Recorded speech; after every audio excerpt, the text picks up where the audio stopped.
Bingo Blitz rules. If your bingo has ads in it, That's not a bingo. if it doesn't have the coolest tournaments, mini games, and the most breathtaking design, Nope, not a bingo. if your bingo moment makes you feel so excited that you just want to burst in joy and scream out loud, bingo! Sorry, so you're playing... Bingo Blitz? Now that's a bingo.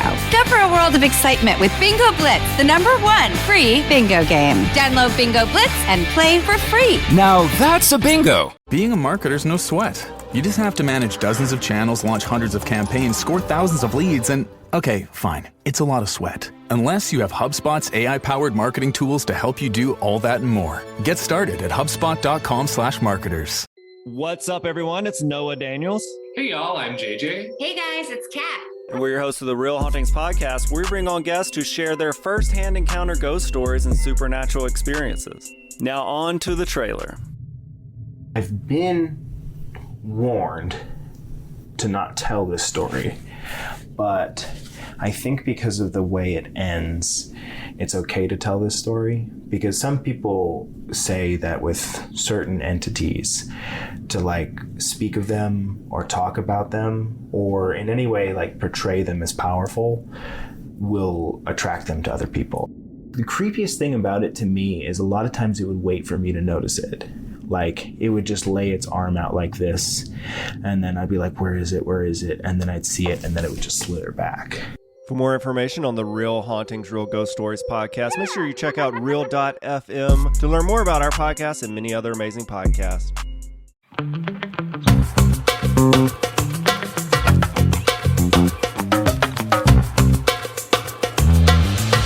Hello, everybody. Welcome back to another episode. I'm sorry. I keep asking Melissa to turn my mic up, and I just want to hear myself more, but I'm loud.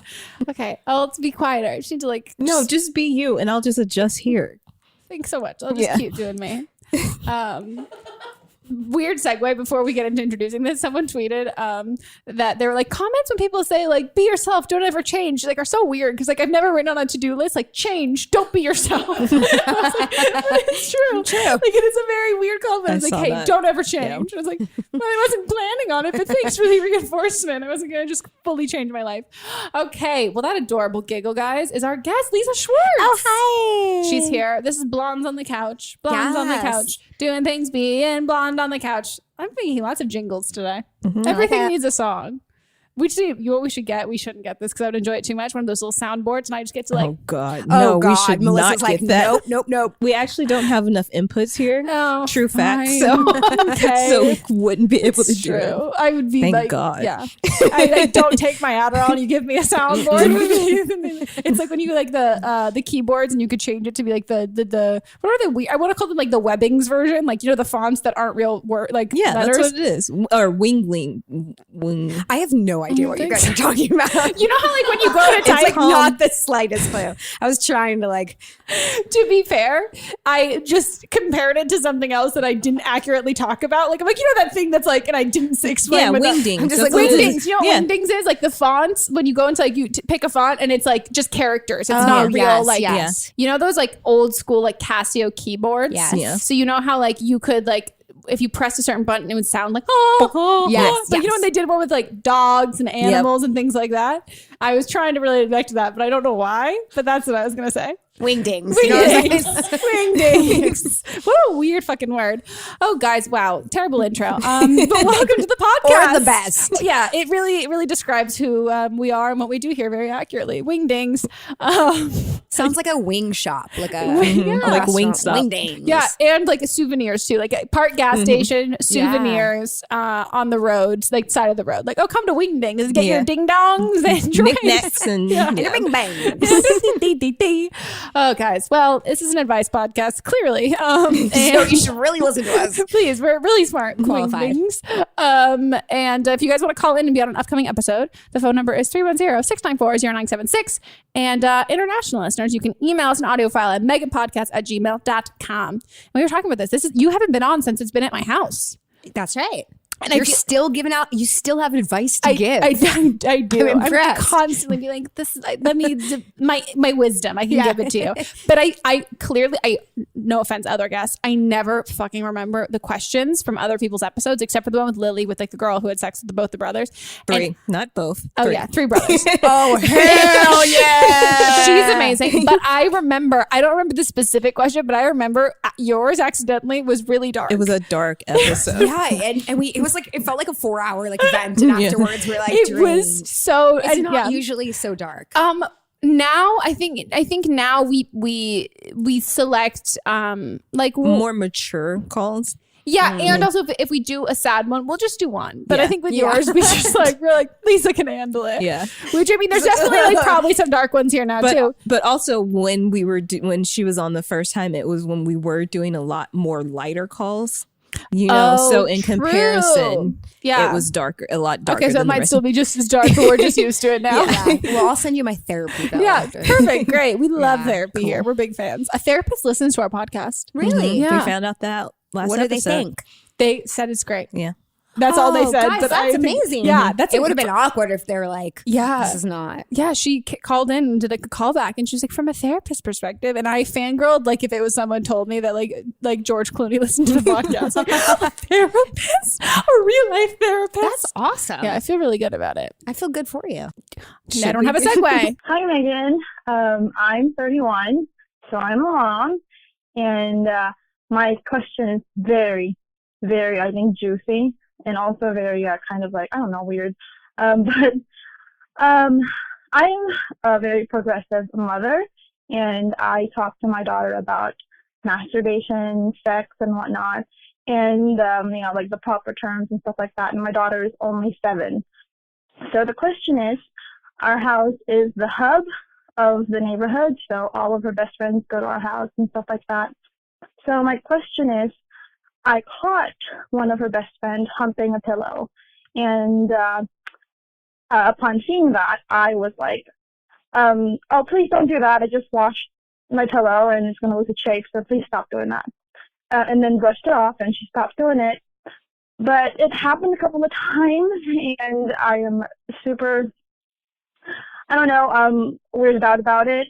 I don't know if I should tell the parent, but my worry is that if I say it to the parent, that she might not let her child go to our house again, and she's my daughter's best friend, and we are not like the close friends, or called like you know, like she's close to me because our daughters are friends. No, we're just like parents who are like, we're letting our kids play because they're best friends, kind of thing. So we're not very close. So my question is, should I tell her, or should I let my daughter tell her to stop doing that, so that way I don't have to deal with the parental issues that might arise.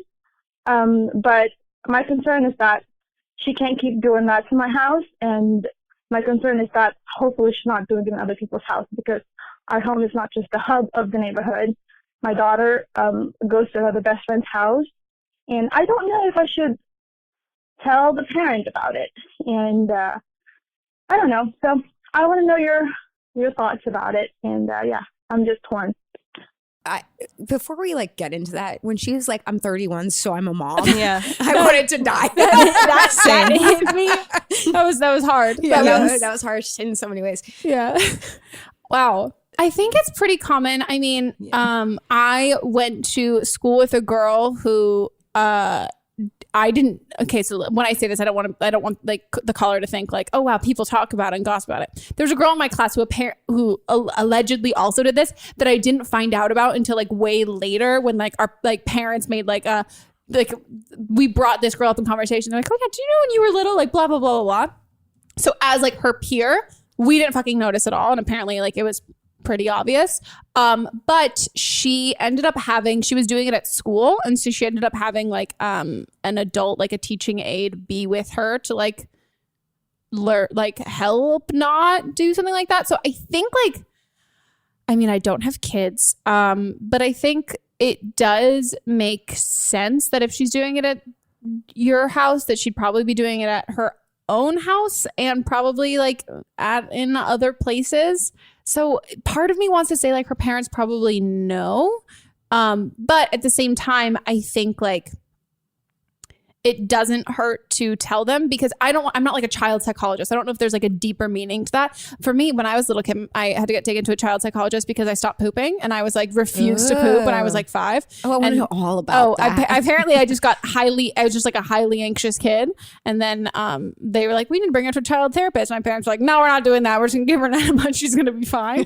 But like, there are certain things that like can mean something different when you're a kid, because you don't really have like, it's the same thing, like it's about like projecting a lot of stuff or like mimicking things that you see and like not really understanding stuff. So I would say I think it's important to like just be honest and upfront. And as much as like it could totally suck and the parents could like take your kid and like they couldn't be friends anymore, I don't remember a lot from when I was 7. So like if my best friend from when I was 7, like we weren't friends anymore, I don't know how much, like it might suck, but I don't think like, I don't know. I don't think that it would totally hurt your kid as much as you would think. And then also like they can still be friends at school if like the parents are being weird. Right?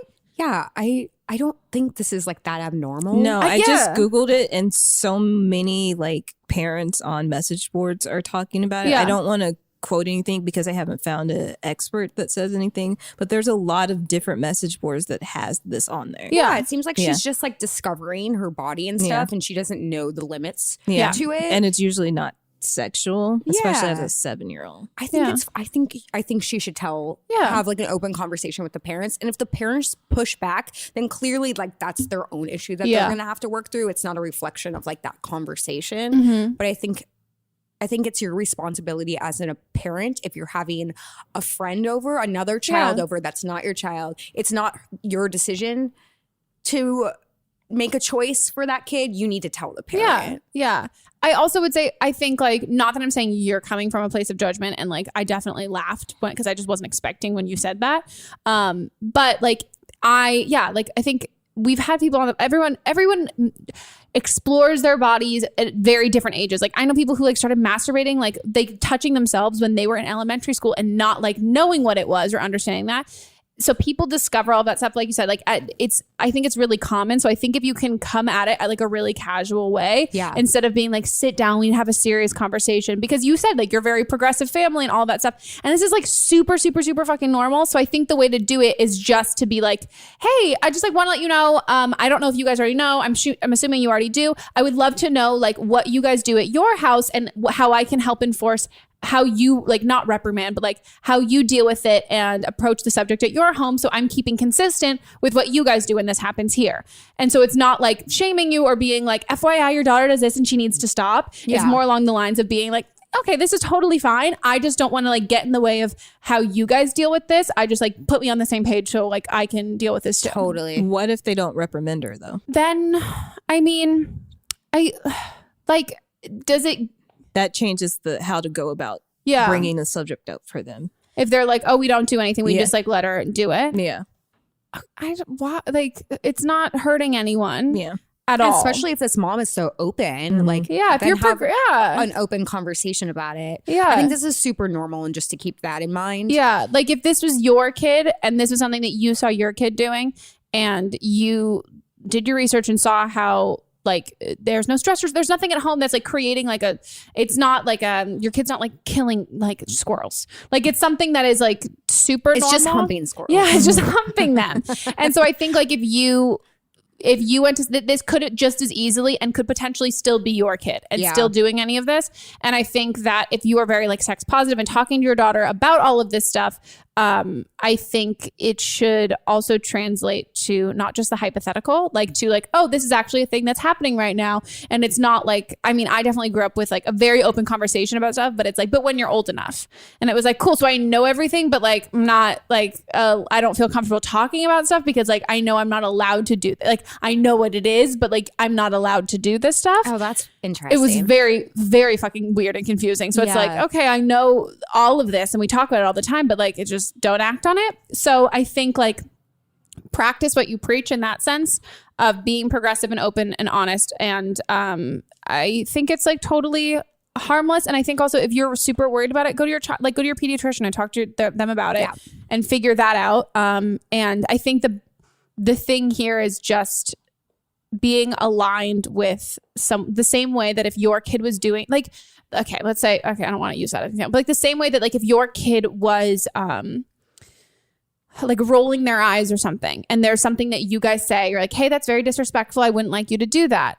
Like, and that's something that the kid rolls their eyes at another parent or like something else. And then you want that parent, like, hey, this is what we say to reinforce this. We don't say like, you're being mean or don't do that. Like, we point out these things like to help, because like it is a community raising kids and all of that. So I think like come at it from that side of being like, as a mom to another mom, I know how like, yeah, we're all working really hard at doing this, and I'm not here to like mom shame or judge you. I just want to do what's best for your kid that you have decided. Like, I'm not going to like choose what that is. And then if they're not reprimanding her, I think if it really concerns you, yeah, talk to like your pediatrician about it. But otherwise, I think it's probably something she'll end up growing out of, and then just don't overstep boundaries of someone else's like parenting. Let those parents deal with it. Yeah, because it's not hurting anyone. Except for the pillow. Except for the pillow. Yeah, maybe get like less nice pillows. Yeah. Just have no pillows at the house suddenly. Oh, man. The pillowless house. Hi, Megan. I am 20 years old, and I'm currently a sophomore in college. And I was just calling because I need your advice about a guy. So over the summer, me and this guy met, and we worked together, and we kind of developed a sexual relationship, which then led into having feelings for each other. And there's a few things that are wrong with him in our relationship, but I don't know if I want to end it or not, so I need your advice. So we did meet over the summer, and we worked together, and he is actually 28 years old, and I'm 20. So there is an age gap. I don't think it's an issue, neither does he, but my friends think that might be an issue later down the road. I feel like I'm very mature for my age, and I definitely get that a lot. And my mom and aunt and grandma always say me dating someone older. So I don't think that's an issue, but other people do.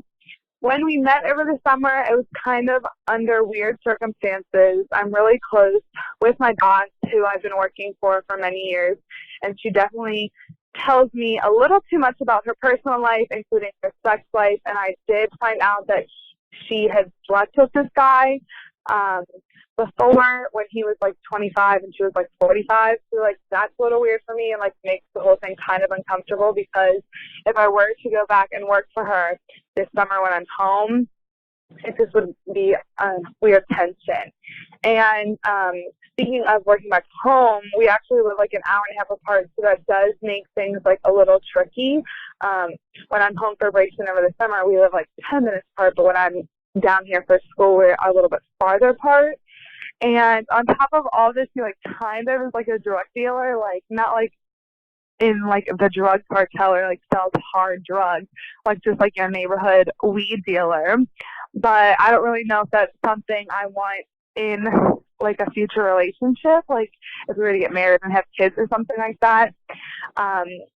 Basically, I know that I pretty much should not be talking to him anymore, but like the sex was so good, and it's like the first like adult relationship I feel like I've had. So I don't know what to do, because I really like him, I really like the sex, but I just know that long term this isn't an option for me, and I know I need to end it. So thanks for your advice. Bye. She answered her own question. I know. It's like, you just want to tell us that the sex is good. Like, you just want to tell us that. That seems like everyone's primer for telling us. Like, but the sex is like so good. And I'm like, yeah, but he's like a monster, but like the sex is so, he's like the Babadook, but like the sex is so good. Like, how good are we all? Yeah, like guys, we all want, like, the goal is to have good sex across the board. If you're dating someone and it's bad sex, let's talk about that. But I'm gonna assume that you're in relationships with good sex. Also, you're 20, and not to be like ageist or anything, but still got like so many good years. So many good years. And you I mean, literally all signs point to like get out. If you have a list of things of like that don't mesh and that are a problem, there's just so many people out in the world that you could be dating. And like, just cut the cord. Just cut the cord. Move on. There's better sex out there for you. 100%. And I want to just touch on, you being mature for your age and everything like that. I 100% believe you. I have been told that by everyone my entire life. Like, everyone's always been like, date someone older. Like, you're very mature for your age and all of that. And I heard that a ton. But there got to be a point. I didn't start dating people who were like, I dated a couple people like a year or two older than me, but I didn't date anyone like older than me.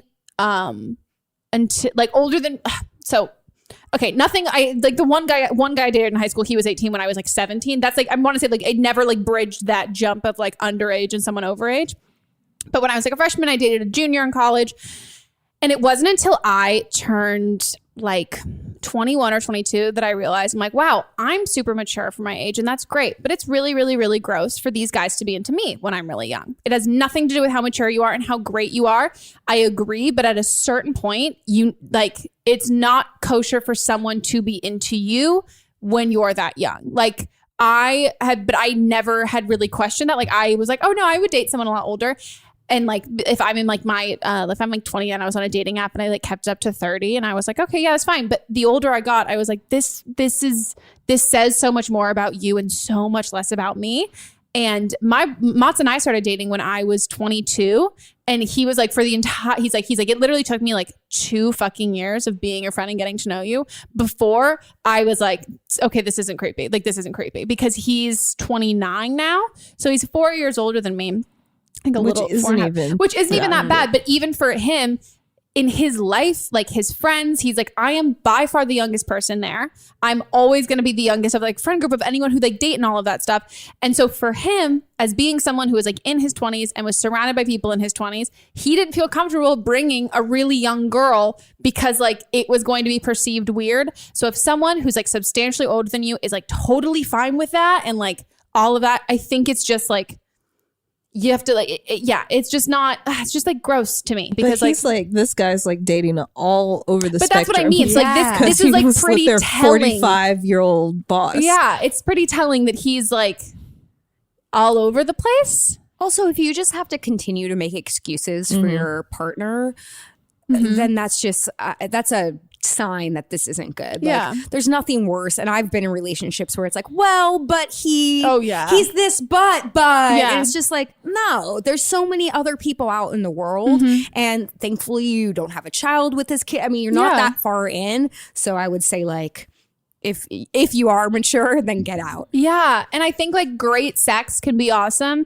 And like you can have great sex with people who aren't like great people, but like you can't date those people. And like if there are feelings attached and everything like that, like it's just dumb. I've definitely like had like the fuck buddy friends with benefits that like turned into more of like a relationship thing, and I was like, wow, yeah, no, there's a reason why we didn't start off dating, because like I was not attracted to you until we had sex because this was good, and now I'm like, oh, this is not what a good relationship is about. And vice versa, if like this was you and some guy, you were dating a guy, if he like listed all of these things that like didn't work with you, but like, oh, but the sex is really good, you'd be like, well, fuck you, dude. Like, totally. No, like this pussy is not for you anymore. Like it, yeah. You also need to like Melissa said, like you're 20, you're gonna have better sex in your life, and sex gets better the more that you're into somebody. And like there's a cap of how into this guy you can be, because you know all of this shitty stuff and you know it's not going to last and all of that. Like that emotional connection, like you're putting a very smart and necessary roadblock up there of like saying it doesn't have a future,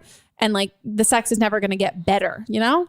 Yeah, it's only going to get more challenging because when you're with someone for a long time. Yeah, or what if he goes to, because I mean, you didn't say that you live in a place where it's legal to sell weed. It's not like what if he goes to jail? Like, do you want to be that girl? No, I've watched too many documentaries. Yeah, no, like having like, what's the thing that called like a conjugal visit? Yeah, ooh, gross. No, and like, is the dick that good that you do a conjugal? No. Well, let's think about that though. Can you imagine? Like, is the sex good enough that you do a conjugal visit? Yeah. How long? And you're gonna drive all this way? There's probably, and explain it to your parents. Yeah. Oh, get out, girl. You're so young. You have so much time. Yeah. Move on. And also, your boss is an overshare, and I would just like not listen to and you that. shouldn't work with her, I would think, because this is not your like permanent job. It's just your summer job. So yeah.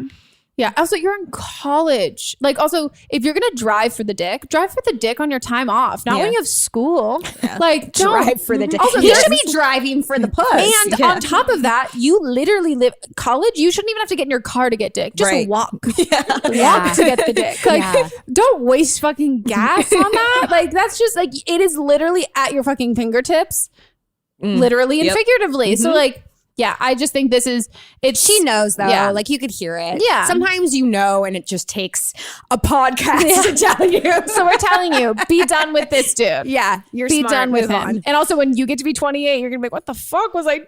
Yeah. We all have those. Oh, 100%. Yeah.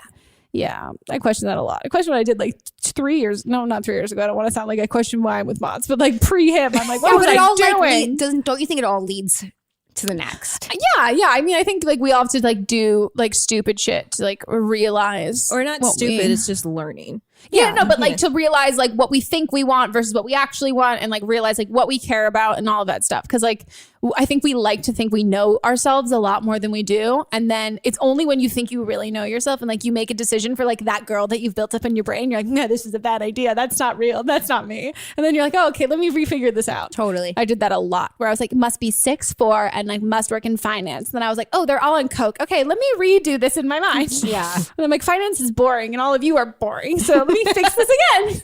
Except Moz has a job in finance now, but don't worry. He does. He hates it. Okay, guys, on to the next.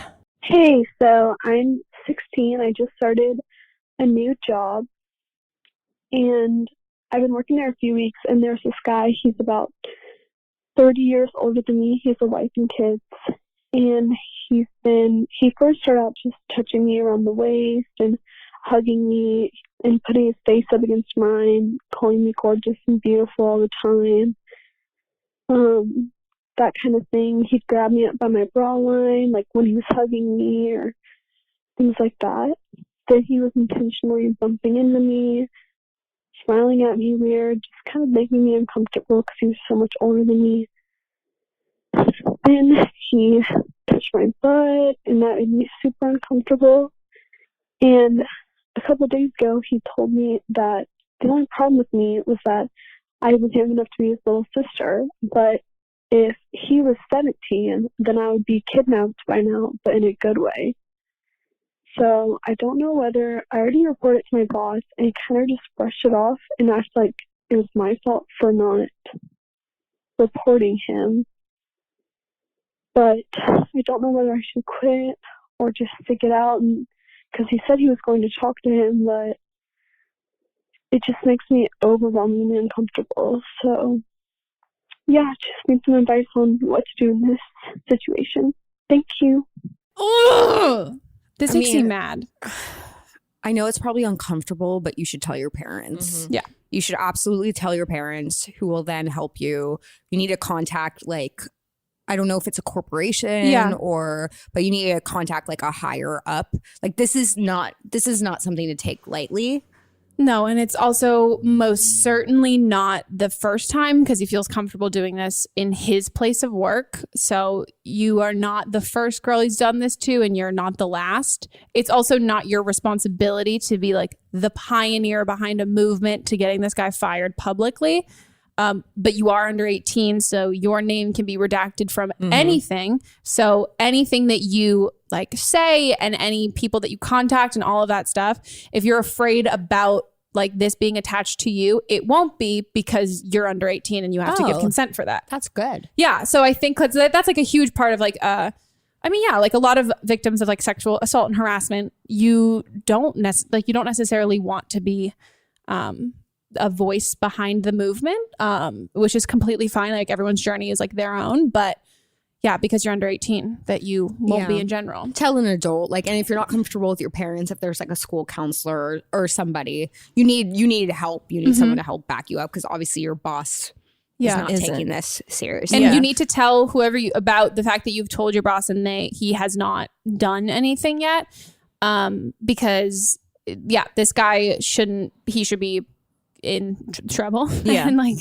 And so I just looked this up on the Equal Employment Opportunity Commission. And so it says if your supervisor doesn't take you seriously, the next step is like the law protects you from retaliation. So you can complain about the harassment to the police as well. And you can always file a discrimination or anything about harassment with the Equal Employment Opportunity Commission as well. Yeah. So I'll put these links in. That's show great notes. information. And it's scary. Like, that's scary. I'm sorry that that's happening to you. I being when you're that young too, and it's like your first job and all of this stuff. And like, good for you for having a job at 16. Like, and it's a very hard thing to navigate. Being I don't want to refer to you as a kid, but like, when you're a kid in an adult world, and you want to be taken seriously as an adult, and then adults tell you like you're fine and everything's okay. Like, we're taught to kind of like trust that, especially when like you're a new employee and things like that. But your instincts are right. Like, this is like not okay. And he shouldn't. Yeah, it's not okay on any level. And I also like want to reiterate, even if he was your age, this isn't okay. Even if he was younger than you, it's not okay. If it was a woman, it's not okay. Like, it doesn't matter. If it's a family member and if it makes you uncomfortable, it's not okay. And regardless of age, and that makes like legal issues, but like just in general, if someone does something that makes you feel uncomfortable, you don't have to tell the person that it makes you feel uncomfortable. That doesn't like, it's not like a missed opportunity. It's like, oh, well, you didn't tell them it made you feel uncomfortable. If you're a fucking normal human being, you would know that that's not an appropriate thing to do. And he knows that and he's still doing it. Tell somebody that you trust who is an adult because they legally have to take action. Know that your fucking boss saying like, oh, well, you should have reported it. First of all, you did report it to him. But in general, if anybody tells you like, oh, you should have said something, like they didn't know any better and that sort of thing, be like, move on, talk to somebody else, because that's not a response from somebody who's ever going to be on your side. And you don't need to convince anyone to be on your side, because like, look how quickly you have us being like, this is fucking disgusting and wrong. Yeah. So you just need to tell somebody. And even if it's not your parents, like a friend's parents or but an adult that someone over 18. Your counselor at school. Yeah. And this is just like a blanket thing that Brittany Louise Taylor brought up when she was on, is to document any type of harassment, the day when it happened and where you were. And I bet there's security cameras too. There might be. Like, I bet there's like a whole other slew of that stuff. But but you needed to say something. And you can quit and still say something. You don't need don't go back there. Don't if that's, I mean, I don't think you should in general, but like even if they switch your shifts around and like you're not with him, like you have every right to quit. And quitting doesn't mean that you still can't fight for this and like get him to like, that's not, quitting isn't, I'm not like, not that it's not the solution, but like you don't have to stick it out to like go through the process of like, the legal on him. But okay, guys, it's time for a quick break and we will be right back.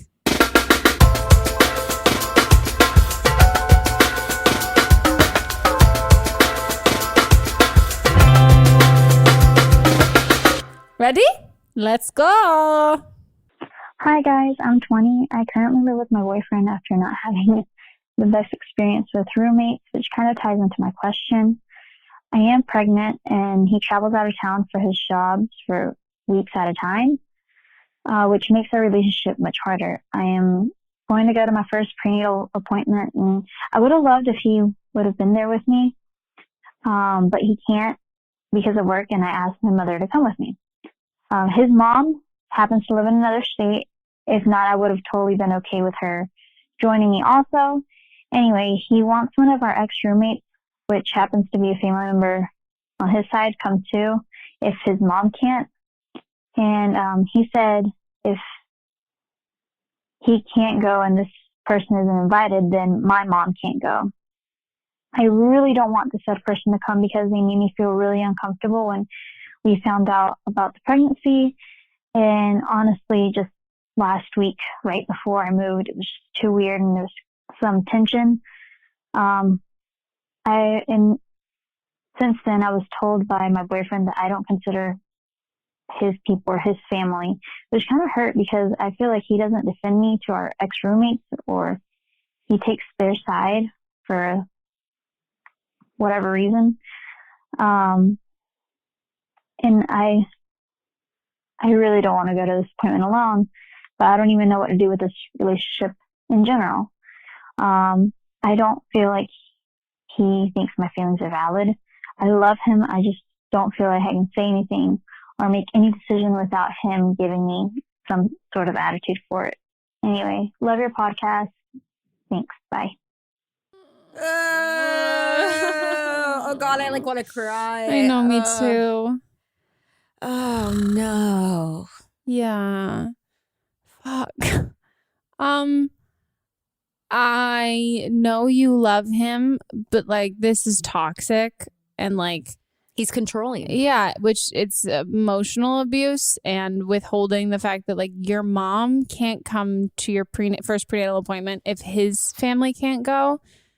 That you have uncomfortable, like it's not a fucking party. No. It's a doctor's appointment. And it's your fucking body. Mm-hmm. Like, I'm sorry, men, you shoot out sperm 1,000,000 miles a fucking minute. And great, but like, no, it's, I don't care what anyone fucking says about like birth and like motherhood, but like fatherhood or whatever. Like, if you are the woman carrying the baby, like you call the fucking shots. If there was not you, there would be no baby. And you need your mom. Yeah. Like, you need your mom's support. It does sound like there might be a place, like if he's willing to, they're having communication problems, obviously. Yeah.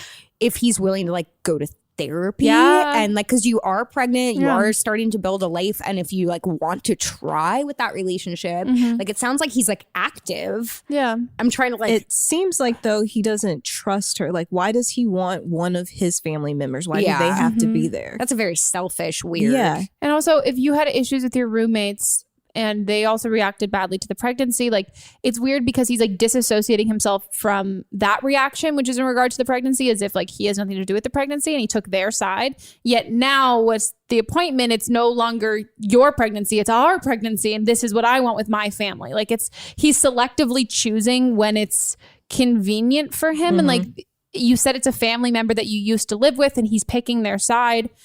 I think that like you right now, I think you went from, like you said, it was a bad living situation with roommates. I think you went from like a toxic, like that environment to one that might be slightly less toxic or slightly less outwardly toxic. And it just might not be working. And I think like you said, like if you want him to be a figure in your child's life and all that, that's 100% your call. And if you want to like work on the relationship, I think the only way you can do that is in therapy, because you're saying that like you can't bring up anything without him like getting upset or added. Like you can't bring up anything about how you feel without him doing that. So you've tried and it gets to a certain point, which I'm a huge proponent of couples therapy. I think it's great. And there gets to be a point where like I think a lot of people, and no offense, men in general, because I've gotten a lot of messages from you guys about it, of being like, oh, I really want to, but like my partner said that like we should be able to figure it out on our own. And it's like, well, if you could, you would have already done it by now. And if you can't figure it out on your own and you really care about each other, well, let's try this, because it's not suddenly one day a switch isn't going to flip because you get in these habits and the communication and all of these issues. And I think like even if you guys don't end up wanting to stay together or whatever, I think going once might also give you a little bit of peace of mind of being like, oh, my feelings are valid. I'm not crazy. I'm allowed to feel this way. And this isn't normal. Because a therapist will be super, super straightforward and honest about like, he will have to explain his reasoning of like, oh, this is why I don't want that. And a therapist can be like, well, I think that's very selfish. And I don't think that is considering her. And maybe you just need to hear, and maybe even hearing it from us, that that's not like, I don't know, you sound isolated, which makes me really sad. Mm-hmm. Yeah, reach out to your family. Don't let him get in your head that you need to like only associate with his family. That's culty a little bit. It like, is. He can't tell you what to do. No. And I'm so sorry. Yeah. This is like really heartbreaking to me. Yeah, because it should be like even if it's not necessarily like planned, like when you're in a relationship and you decide to like move forward with a pregnancy, like it should be a happy thing. Like it should be like, oh my God, this is going to be great. This is going to be awesome and everything like that. And I don't want you to feel like that because you guys have decided to like have a kid, and because you've decided to like continue on with this pregnancy and have a kid, that means you have to take how your relationship is right now as like, okay, I just have to be okay with it. Like that something needs to change, and now you have someone else to think about too. That's not just you. Oh, we're sending you lots of love. And I hope Reach the out to your appointment mom. goes well. Yeah. And yeah. Ultrasounds. Woo! The weird cold gooey thing on your belly. I only know that from like a gynecologist. I don't know that from like I've only had the ultrasounds when they're like, let's look at your ovaries. Look, they're over here. Fun. That's a fun time. I know where they all are. Not all two of them are in my body. It's over here on this side. Did you have a party where they're all the family members there? Yeah, I literally brought everyone. I just like have my legs spread wide open. I was like, bring them all in. Bring the interns at the hospital. Does the receptionist want to come in? Who wants to give it a go with like the internal one? Everyone can stick it on up. Oh, God. It's a good time. It was so fun. Okay. Should we go on to the next?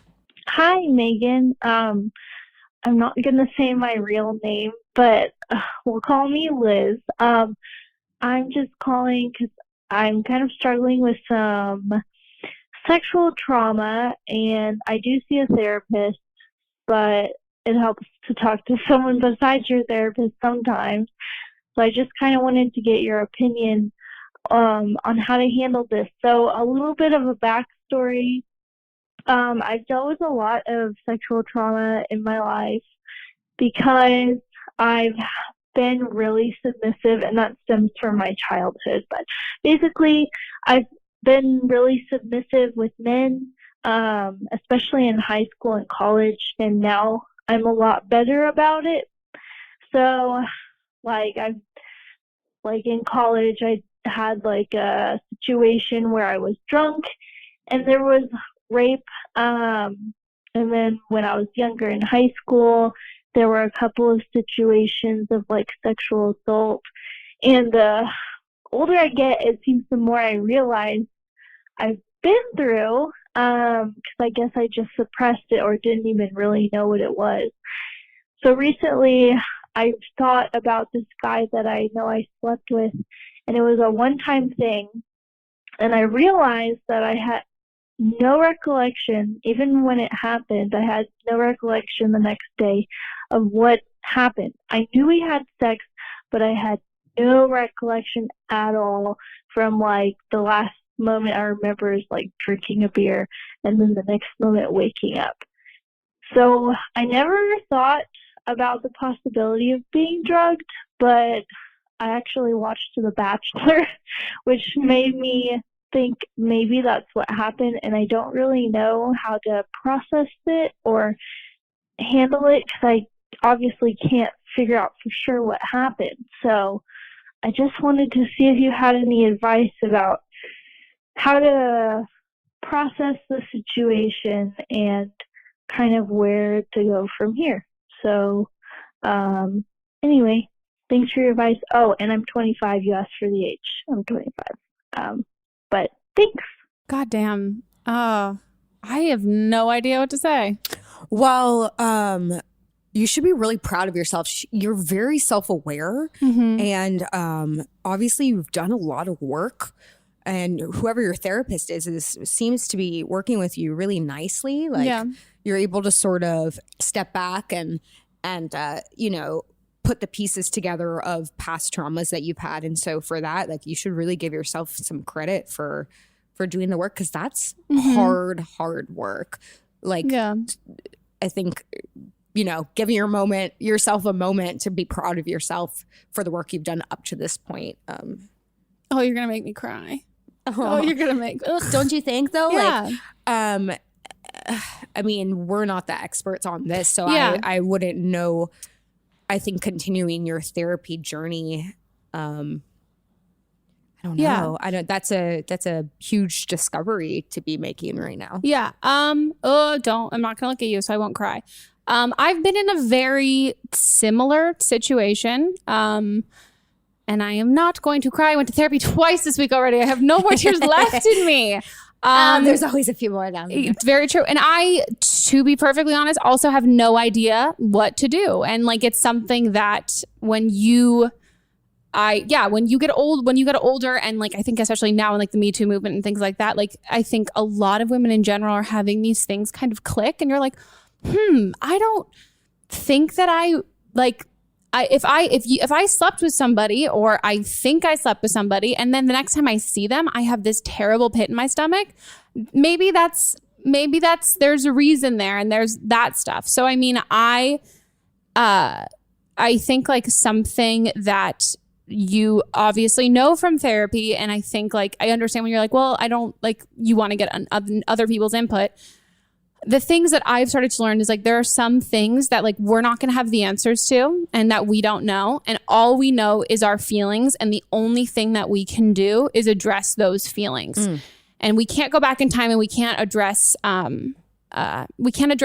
what happened, and because there's no changing what happened. And we're also you're never going to know what exactly happened, but you do know how you feel about it. And whether it's like in regards to anything, a lot of the things with therapy, it's retraining yourself from the decision making or behavior or coping mechanisms and things like that. But when it comes to traumatic events that you have no control over, there's nothing that you can do that's like, okay, well, now what did I learn from this? Because there is nothing to learn from that. All there is to address your feelings and how you feel. And sometimes that's talking about it with your friends. That's talking about with your therapist, with other people.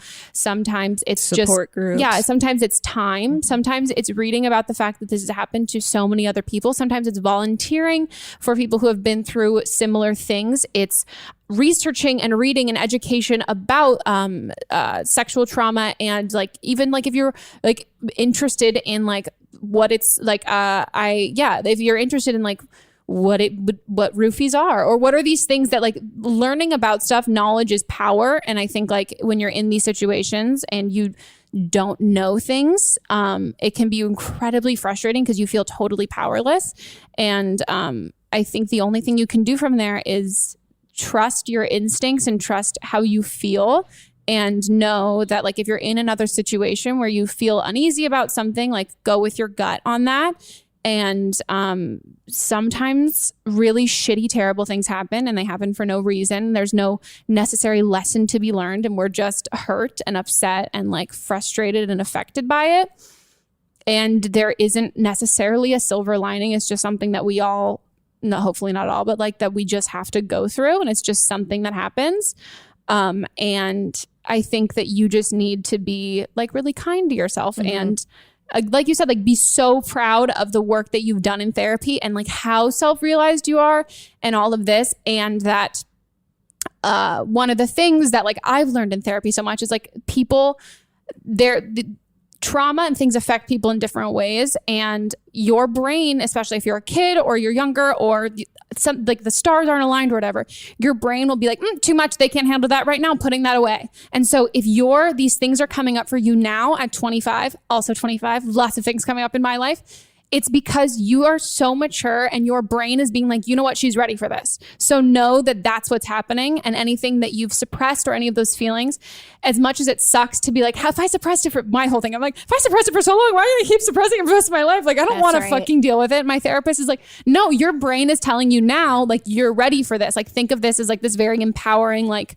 adult moment, that like your mind is a very powerful thing. It's been protecting you from these things for so long that like now you're ready to deal with it. It's not like they stopped trying and stopped working at it. It's not like they're like giving up on you and being like, oops, sorry, like forgot how to like lock the like briefcase full of like trauma. It's because you're ready. So I think like as much as it sucks to like be like, wow, I'm strong enough to deal with trauma. They don't have like ABC. That's not on like the greatest race, like the amazing race, the greatest race. There's like, this isn't going to be useful in like a competition reality show with strength.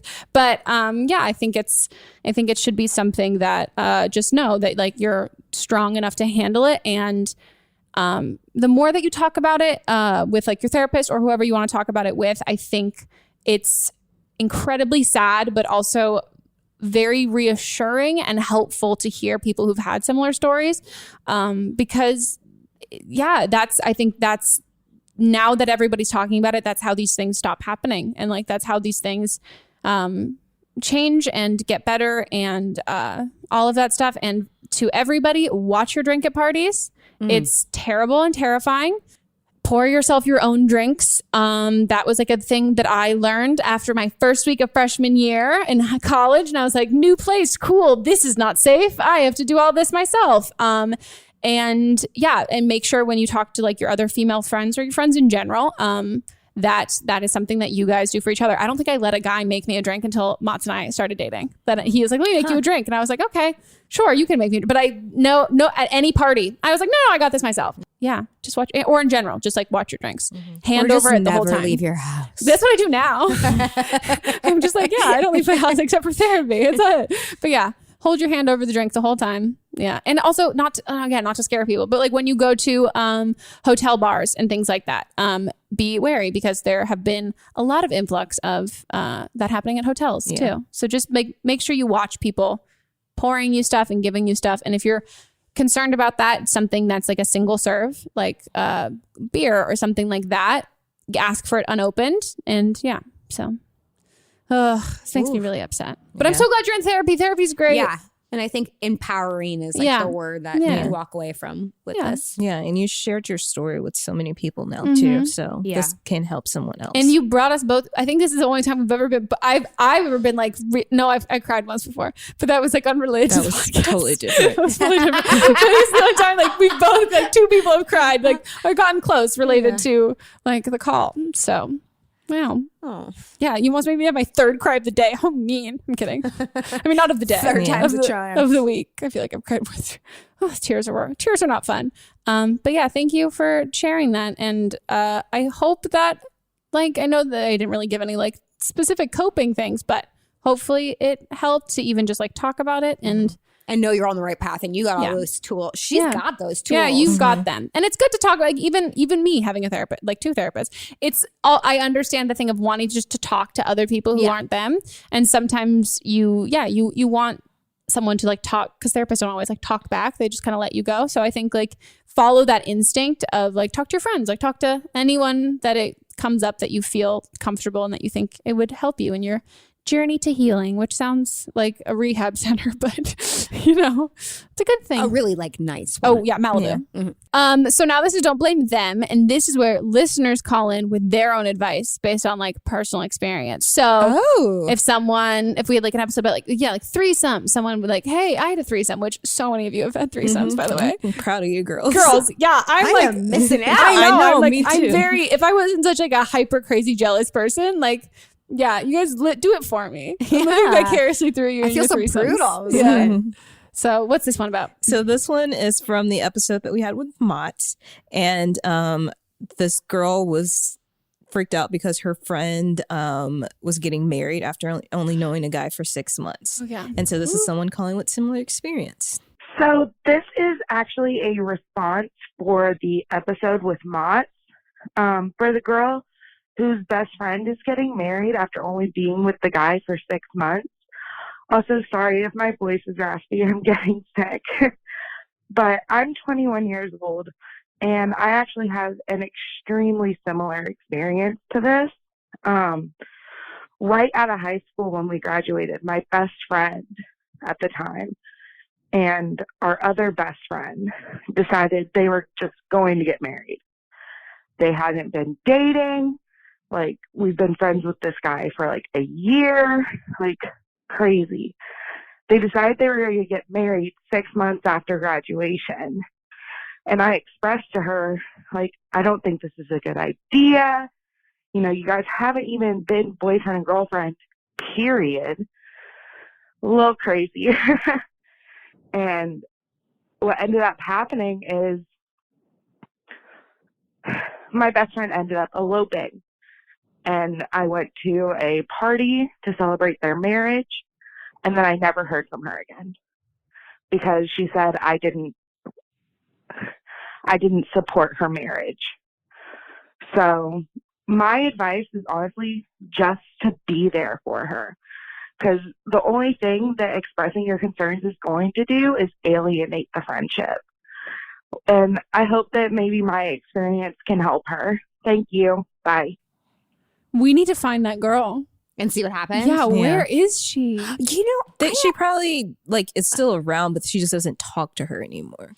I feel like they were dating. In my mind, she disappeared off the she face. said, I never heard from her again. All I remember is my mind went like they eloped, and then I never I was like, where did she go? I've been listening to a podcast about cults recently, so everything I'm like, they're in a cult. Yes. Like every answer is like, it's a cult. My parents were friends with people in the Synanon one. Isn't that crazy? All the details. Yeah, I'm obsessed. and they don't know a lot. I think there's a lot of like drugs involved. My parents were like, I don't know, they were fine. They wore red or white or whatever color they wore. Weird. Yeah, it's so weird, dude. Those people were for sure dating behind everyone's back. Yeah, because for sure. There's no way that's like, how the fuck do you have that conversation about being like, hey, want to get married? Yeah, like straight out of high school. And if you've never have they had sex? Have they made out? Have they kissed? Like, how do they know? Like, they have. Their friends was she pregnant? Oh. Or are they in a cult? Are they in a cult? Yeah. I mean, I think no offense to your like ex-friend or whatever, but like that's like next level weird shit. So I think like you kind of, not that I want to say like you dodged a bullet with that one, but like there's definitely something else going on. So I think like as much as like being supportive is like a great thing for people, like what they need if they're going to like make bad decisions, I don't think you should handhold someone as they make a bad decision. I think like that can be said with a look when they're like, are you excited? You're like, yeah, I'm so excited. Like you can have your feelings be like, your concerns be known, but at the end of the day, it should be my care and respect. I'm making a hand gesture for anyone who's watching and listening. So I think like your top priority and that your friend should always know that is them and that you're going to support them and you care about them. And then the next thing should be concern. I don't think that like your concern shouldn't trump your friendship with somebody. Like they should still be like, well, I know that my friends aren't. And like, I've been like, my friends have not supported my decisions. And I'm like, okay, yeah, they don't support my decisions, but like, they're still around and like, they're going to deal with it. It'll be fine. But like, yeah, it should never get to a point where you're creating an ultimatum because it does just push people away. But I think a healthy level of concern is good because that's how we don't get like, that's how in a cult. Yeah, we don't get in a cult. Exactly. Like, oh, wow. Okay. All day to the very end. That was a big one, though. Yeah. That was one of the biggest ones I've ever had. I was afraid I lost part of it. Okay, guys. Well, with that, that is the end of our episode. If you guys want to be on an upcoming episode, you can leave us a voicemail at 310-694-0976. And if you are an international listener, you can leave us an email, record an audio message. No, I'm not going to do that. Where did this come from? It's not my real accent either. I was just, trying. My Australian one's gotten pretty good recently. Mm-hmm. Cockney. I was in Oliver Twist twice. Ooh. I played a prostitute, but they called her a lady of the night because it was elementary school and then high school. They were like, or middle school. They're like, nah, this is too much. Lady of the night. Lady of the night. You guys can email us an audio file at meghanpodcast@gmail.com. And Lisa, plug your shit. Oh. Plug your book. I have a book coming out end of August. Yes. It's called 30 Life Crisis. Hell yeah. It's all about surviving your 30s. But I do think that it's applicable to all ages. It's just like things people don't warn you about in life. And just reminder that you're doing all right, even if you're doing it your own way. Oh, I'm excited. Isn't writing a book terrible? It has been such a process. Dude, it's the worst. I don't recommend it to anybody. I hate it. I loved it, but it's super isolating. And then I go like down spirals where I'm like, wait, is this good? Like so much self-doubt, but it's been very therapeutic. I tell stories about things that I've been holding in for a long time. And hopefully like it helps someone. And if not, it like makes them fucking laugh. Yeah. Yeah. And hopefully my boyfriend will stay with me after he reads it. That's a big one. Because it's all about like before him. You're like, so I was figuring it out. And now we're happy and things are good. Yes. Yes. But I'm really excited. It's on pre-sale now on Amazon. Guys, get it. And then where can people follow you online? Did you already say that part? Oh, just Google me. Google her. There's a lot of results. You should estimate how many results. How many results do you think there are? Well, there's another Lisa Schwartz. Oh. That should I think we kill her? Yes, we should. She's in the she's some like movie person, but she also seems to go everywhere I go where we have like accounts. So like I'll say my name and they'll be like, there's 2 Lisa Schwartzes at like Capital Drugs and at like the drugs. Whoa, like, that's so funny. Yeah. So one day I'll meet her. Yeah. But you're like the top result. So that's it, guys. If you're listening to this, you can check out the video version on YouTube. And if you are watching, go check out the audio version. We always say, if you go to our website, don'tblameme.show, you'll figure out where to listen to us. But, Stitcher, podcast app, Spotify, SoundCloud, all of the other stuff that I don't really remember the names. Wherever you get your podcast, we're there. If you Google it comes up. Yeah, but put Megan's name on it. Because fucking Taylor Swift wrote a goddamn song called "Don't Blame Me." Oh man, I know. You should sue her. Yeah, I feel like that'll go really well for it. Right. I'm surprised we haven't been like, "Hey, you need to change your podcast name." Taylor Swift made a song. I feel like if we weren't first though, we would have been. I think so too. Fully hit with that. All my Taylor Swift parodies. Yeah, that camp is on top of it. Yeah. But yeah, we'll have our socials listed down below too, and we'll see you guys next time. Goodbye, or hear you next time. Namaste.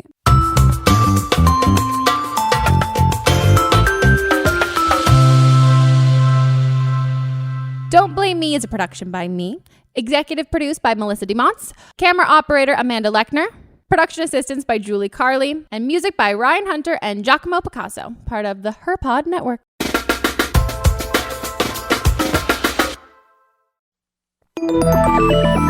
Listening to a podcast should be time well spent, and I promise it will be if you'll give this podcast a try. It's called Something You Should Know. I'm the host, Mike Carruthers, and in every episode, I talk with leading experts on topics I know you will find fascinating. From why people can't keep secrets, what your favorite music says about you, why your pet acts in strange ways, and so much more. Something You Should Know is designed to give you information you can use in your life and give you great intel that you can share with others. I'm told it's a binge-worthy podcast. And with over 1,000 episodes, there's a lot to binge on. Something You Should Know has been ranked in the top of the Apple Podcast charts consistently for a long time. I know you're going to like this. I just need to get you to try it. Something You Should Know. It's available wherever you listen to podcasts. Hi, I'm Jennifer, a founder of the Go Kid Go network. At Go Kid Go, putting kids first is at the heart of every show that we produce. That's why we're so excited to introduce a brand new show to our network called The Search for the Silver Lining, a fantasy adventure series about a spirited young girl named Isla who time travels to the mythical land of Camelot. Look for The Search for the Silver Lining on Spotify, Apple, or wherever you get your podcasts. Hey, are you ready for some real talk and some fantastic laughs? Join me, Megan Rinks. And me, Melissa DeMonts, for Don't Blame Me, But Am I Wrong? We're serving up 4 hilarious shows every week designed to entertain and engage and, possibly enrage you. In Don't Blame Me, we dive deep into listeners' questions, offering advice that's funny, relatable, and real. Whether you're dealing with relationship drama or you just need a friend's perspective, we've got you. Then switch gears with But Am I Wrong, which is for listeners who didn't take our advice and want to know if they are the villains in the situation. Plus, we share our hot takes on current events and present situations that we might even be wrong in our lives. Spoiler alert, we are actually quite literally never wrong. But wait, there's more. Check out See You Next Tuesday, where we reveal the juicy results from our listener polls from But Am I Wrong? And don't miss Fisting Friday, where we catch up, chat about pop culture, TV, and movies. It's the perfect way to kick off your weekend. So if you're looking for a podcast that feels like a chat with your besties, listen to Don't Blame Me, But Am I Wrong on Apple Podcasts, Spotify, or wherever you get your podcasts. New episodes every Monday, Tuesday, Thursday, and Friday.